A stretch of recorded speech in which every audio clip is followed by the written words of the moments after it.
We're on the second floor of the British Museum in London, and in the center of one of the English history galleries is an enormous glass case filled with the artifacts from Sutton Hoo. And one of the areas of focus holds just a few objects that you can barely see until you get up close. These beautifully crafted gold, garnet, and glass objects were found in a burial that dates probably from the early 7th century. This is the period we call Anglo Saxon. And this was the burial site of a very important person. England at this time was divided into a series of kingdoms, and the incredible wealth displayed in this burial seemed to indicate that this was a royal burial. Today, we think it may have been King Redwald. The most famous pieces are a purse lid and 2 gorgeous shoulder clasps. They're usually joined by a spectacular belt buckle, but that's been borrowed for an exhibition at the British Library, which we get to go see tomorrow. Let's look closely at the purse lid first. We should mention that this is a reconstruction. The gold, the garnets, the glass is all original,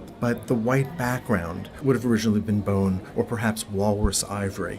So what we're seeing is the most intricate, most detailed knotting of forms, where line intertwines, where animals and humans and abstract line create these spectacular patterns, but they're so minute that I can barely see them with my eyes. What we're looking at is something that art historians often call an interlacing animal style, which is typical of Anglo Saxon England. The designs along the top are abstract interlacing, but along the bottom we see figures and animals. On the corners, symmetrical designs, a human figure with animals that are sometimes described as wolves on either side of the figure. And in the center, a bird of prey, often described as an eagle, which seems to be attacking a smaller bird, perhaps a duck. The craftsmanship is stunning. Not only do you see inlaid garnet, but you also see a glass technique called millefiori, an Italian word which means 1,000 flowers. You take canes of glass and bundle them together, warm them so they fuse,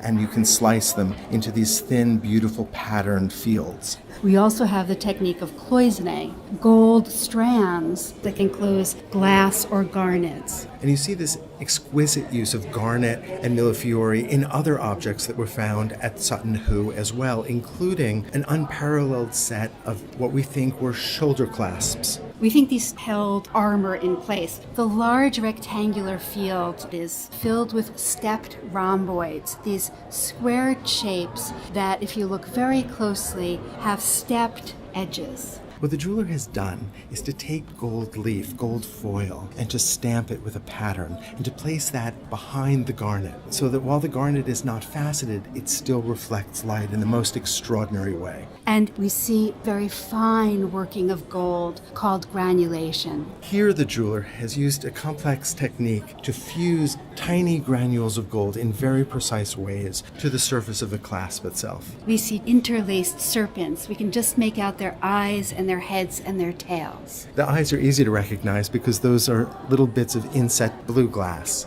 This interlacing is very familiar to people who have looked at slightly later medieval manuscripts. So all of this was found at a place called Sutton Hoo in the ancient kingdom of East Anglia. What the archaeologists found were the imprint of a large ship, a ship that had actually been used and had been hauled up from an estuary close by for this important ceremonial burial. No trace of the body and almost no trace of the ship remains, we think because of the acidic soil, but the gold survived. The word Anglo-Saxon refers to this period between Roman rule and then the Norman invasion in 1066. And the word Anglo-Saxon comes from the Angles and the Saxons, people who migrated to the island of Great Britain in the 6th century. From what we would now consider northern Germany and perhaps southern Denmark. And some of the grave goods that were discovered at Sutton Hoo may indicate the earliest Christianity here in England. For example, some of the bowls that were found have crosses engraved into them.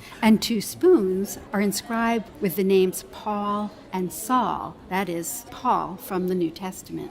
And the finds are extraordinary in their own right, but they also tell us a lot about this culture. They remind us that Britain was not an isolated island and that there was extensive trade. We have garnets from Sri Lanka. There's even an enormous silver platter that was made 100 years earlier in the Byzantine Empire. We've even found bitumen in the tomb, which has recently been shown to come from Syria. So we're talking about a world where the Middle East, the Mediterranean, and as far north as Britain were all interconnected. This is among the most sophisticated jewelry that was produced in the early medieval period anywhere in Europe.